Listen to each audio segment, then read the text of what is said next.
옛날 가난한 집에 두 아들이 있었습니다. 형제는 가난했기에 밥 먹듯이 굶었는데도 불구하고 어려서부터 콩 한 쪽도 나눠 먹을 정도로 의가 좋았습니다. 그리고 그것이 부모님의 큰 자랑이었죠. 형제는 어느 정도 자라자 아버지를 도와 농사일을 하기 시작했습니다. 세 명이서 농사를 지으니 예전보다 더 많은 곡식을 얻을 수 있었지만 소작농인지라 그들 수중에 들어오는 돈은 매 한 가지였습니다.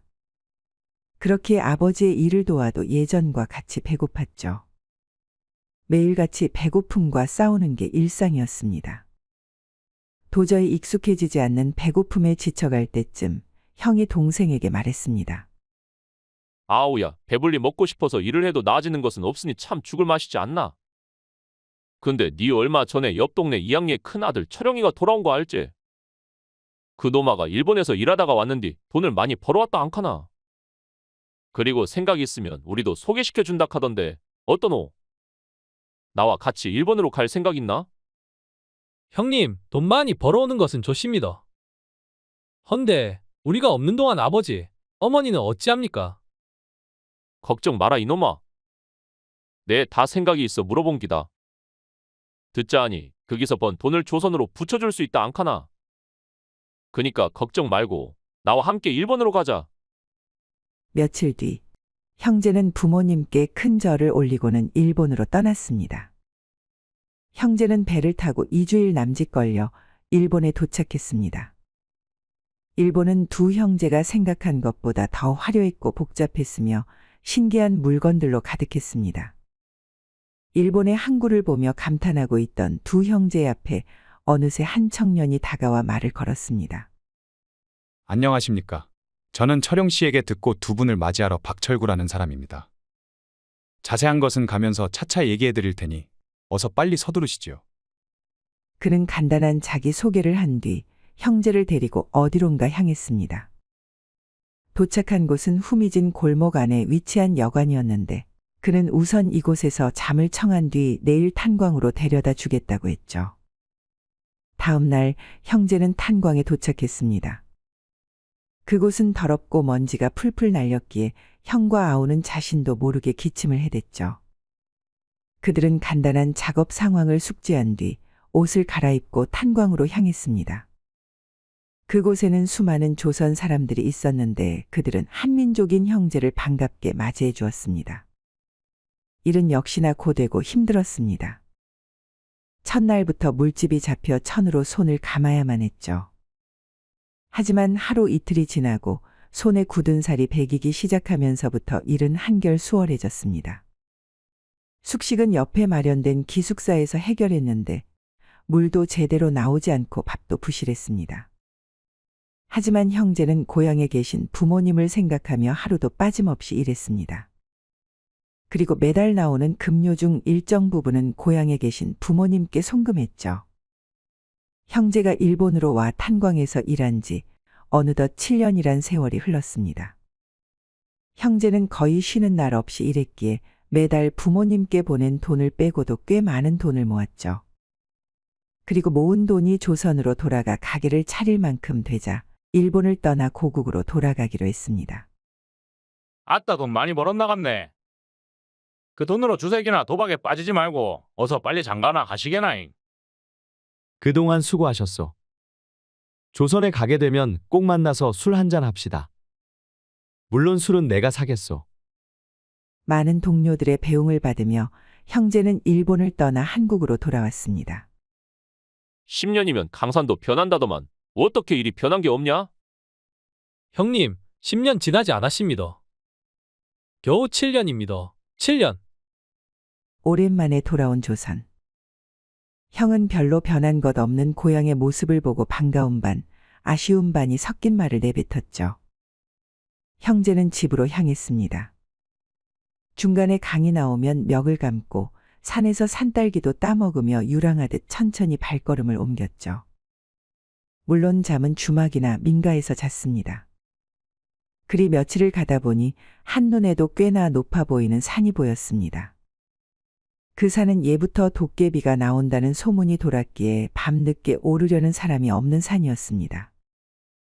하지만 집에 빨리 가고 싶은 마음에 형제는 겁도 없이 한밤중에 산을 올랐습니다. 형님, 이러다 귀신이나 도깨비를 만나면 어쩝니까? 피 같은 돈 다 써보지도 못하고 뒤지는 거 아닙니까? 사내 놈이 뭔 겁이 그리 많노? 그거 다 미신이다. 그리고 잡것들이 나오면 이 형이 다 조져빌 거니까 내 뒤만 졸졸 따라온나? 그리고 만약 네가 죽어불면 이 돈을 노잣돈으로 하면 되지 않겠나? 한밤중에 깊은 산속 형이 앞장서고 동생이 뒤에서 따라갔습니다.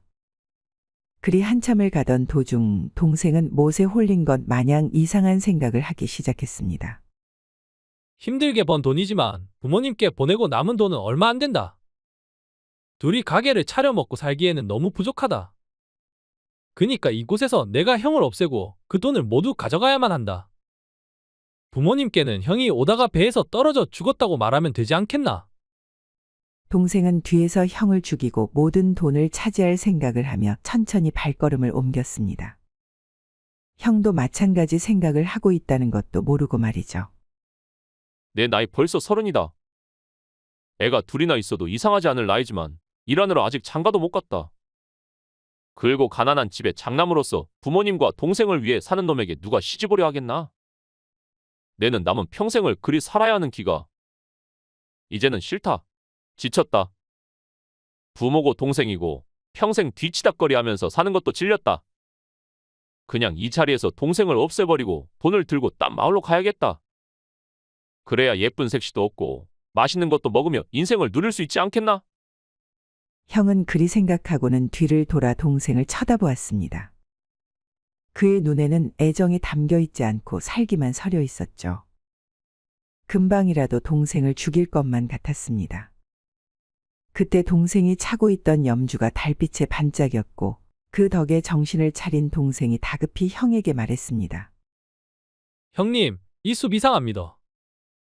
내 순간 형을 죽여불고 돈을 모두 가로채려는 이상한 상상을 했습니다. 네, 먼 돈을 그리 밝힌다고 형을 죽이고서 돈을 가지려 하겠습니까? 분명 뭔가에 단단히 씌인 것입니다. 분명 여기에 뭔가 있단 말입니다. 그러자 형도 놀라서 말했습니다. 내도 마찬가지다. 동생인 너를 죽여불고 돈을 가지고 이곳을 뜨려고 했지 않나? 그깟 장가 한 번 가려고 그리 생각했단 말이다. 분명 이 숲에 뭔가가 있다. 그러지 않고서야 우리 둘이 어찌 서로를 죽이려고 하겠노? 형님, 이제 어쩝니까? 아직 갈 길은 많이 남았는데 이리 하다가는 둘 중에 한 명이 송장이 되어 나가게 생겼습니다. 형은 골똘히 뭔가를 생각하더니 보찜을 내려놓고는 그 안에 들어있던 돈다발을 꺼냈습니다. 아우야, 잘 들어라. 이 돈이 모든 원인인 듯 싶다. 방금 전까지만 해도 돈 욕심 때문에 서로를 죽이려고 하지 않았나? 그니 더 이상 큰일이 나기 전에 이것을 불태워야 하지 않겠나? 형님, 미쳤습니까? 그 돈이 어떤 돈인데 우리가 7년 동안 고생해서 모은 돈입니다. 근데 어찌 그리 쉽게 불에 태우려고 한단 말입니까? 낸들 이러고 싶어 그러겠냐? 하지만 살고 봐야지. 암만 돈이 중한들 사람 목숨보다 중하겠노. 일리 있는 형의 말에 동생은 붙잡고 있던 형의 손을 놓았습니다. 니도 동의한 거 맞지? 그럼 나중에 딴 말 하지 않기다. 알겠나? 잠시 후 부싯깃의 소리가 울려 퍼지더니 곧이어 불이 활활 타올랐습니다. 깊은 산 속에서 불타오르는 조그맣고 비싼 모닥불이었죠. 형제는 아쉬운 듯 돈이 타고 있는 것을 물끄러미 바라보았습니다. 그리고 돈이 모두 타 불이 꺼지자 짐을 챙기고는 다시 길을 떠났습니다. 둘의 발걸음은 그 어느 때보다도 무거웠습니다. 7년간의 노력이 한순간 물거품이 된 것이니 그럴만도 했죠. 그리 고개를 숙이며 걷고 있을 때 갑자기 앞에서 한 무리의 사내들이 나타나 형제를 가로막았습니다. 여는 내 나와발인데 어쩌자고 느그 맘대로 싸돌아다니노. 누구 허락을 맡은 기가? 그중 두목으로 보이는 한 사내가 말을 했습니다. 아닙니다. 그저 우리는 집에 가려고 이 산을 오르는 중입니다. 그니까 누구 맘대로 이 산을 오르냐는 말이다. 여긴 내 나와발이로서 이곳을 지나려면 돈을 내야 하는 기라. 죄송합니다만 저희가 지금 가진 것이 없습니다. 먹고 죽을래도 없습니다. 보아하니 먼 곳에서 온 것 같은 행색인데 한 푼도 없이 싸돌아 다니는 게 말이 되나? 안 되겠다. 니는 뒤져서 한 푼이라도 나오면 뒤지는 기라. 말이 끝나기가 무섭게 산적들은 두 형제의 몸을 샅샅이 뒤졌습니다. 하지만 돈은커녕 값비싼 물건 하나 나오지 않았죠. 형은 말했습니다. 사실 일본에서 돈 벌어오는 중이었는데 도중에 뭔가에 홀려 돈을 차지하려고 서로 죽이려고 했습니다. 그래서 아깝지만 원흉이 되는 돈을 모두 불태워버렸습니다. 누굴 멍청이로 아나? 니는 지금 그게 말이 된다고 생각하는 기가. 개 풀 뜯어먹는 소리하고 자빠졌노. 니가 하도 그리 우기니 내 니들과 함께 그곳으로 가서 참말인지 확인할 기다. 만약 거짓부렁이었으면 니놈들 그 자리에서 바로 염라대왕 옆으로 보내줄 테니 그리 알라. 산적 두목은 그리 말하고는 형제를 끌고 돈을 불태운 장소로 향했습니다. 장소에 도착해보니 형의 말대로 돈이 불타 없어진 흔적을 발견할 수 있었죠. 니네 정말 미쳐 돌았구마. 보기에도 꽤 많은 돈인데 이 피 같은 것을 불태웠다고. 그럼 어쩝니까? 뭔가에 홀려 서로 죽이려고 하는데 그 원흉이 되는 것을 없애야 하지 않겠습니까? 모름지기 돈보다 사람이 중요하다고 배웠습니다. 하물며 그럴진데 피를 나눈 가족인 동생이야 오죽하겠습니까? 형의 말에 산적 두목은 마음 한켠이 따뜻해지는 것을 느꼈습니다. 그 역시 동생과 가족이 있었고 그들을 먹여 살리기 위해 산적 일을 하고 있었기 때문이었죠. 이 일을 하면서 자신은 짐승이라고 되뇌이고 되뇌었지만 아직 일말의 사람다움은 남아 있었던 것이었죠. 내 돈을 뺏었고 목격자인 너희를 없애려고 하였지만 차마 그렇게는 못하겠다. 내 사람 아닌 짐승 새끼이긴 하지만 서로를 위해 돈을 불태워버린 형제를 어찌 죽일 수 있겠노. 그리 했다가는 분명 부정탈기다. 하늘의 천벌을 받을 기다. 일이 된 거 어쩔 수 없이 곱게 보내줄 테니 뒤도 돌아보지 말고 어서 썩 빨리 꺼지라. 그리하여 두 형제는 목숨을 건지고는 산을 내려와 집으로 갔습니다. 집에 도착하니 부모님은 7년 만에 보는 형제를 눈물로 맞이해 주었습니다. 형제는 금이 환영하고 싶었지만 오는 길에 전 재산을 불태워버렸기에 차마 고개를 들지 못했죠. 그들은 부모님께 산에서 일어난 일을 사실대로 말했습니다. 그러고는 이제부터 어찌 살아야 할지 모르겠다고 정말 죄송하다며 눈물을 흘리며 말했습니다. 하지만 부모님은 너무 개의치 말라고 가족보다 중요한 건 없다며 형제를 달랬습니다. 그리고 그동안 형제가 보내준 돈을 모아 큰 땅을 샀으니 그곳에서 농사를 지으며 살면 된다고 말했죠. 그날 이후로 형제와 가족들은 자신들의 땅에서 농사를 지으며 살았습니다. 엄청 큰 땅은 아니었지만 네 식구가 먹고 살기에는 충분했죠. 그리고 예전처럼 굶지 않고 새끼 꼬박 챙겨 먹으며 행복하게 살았다고 합니다. 산에서 헛것에 홀린 것을 알아챘더라도 돈을 포기하기란 여간 어려운 일이 아닙니다. 하지만 형제는 그것을 해냈고 그리했기에 평생 행복하게 살 수 있었던 것이죠. 가족보다 중요한 것은 없습니다. 그것이 아무리 큰 돈이라 할지라도 말이죠.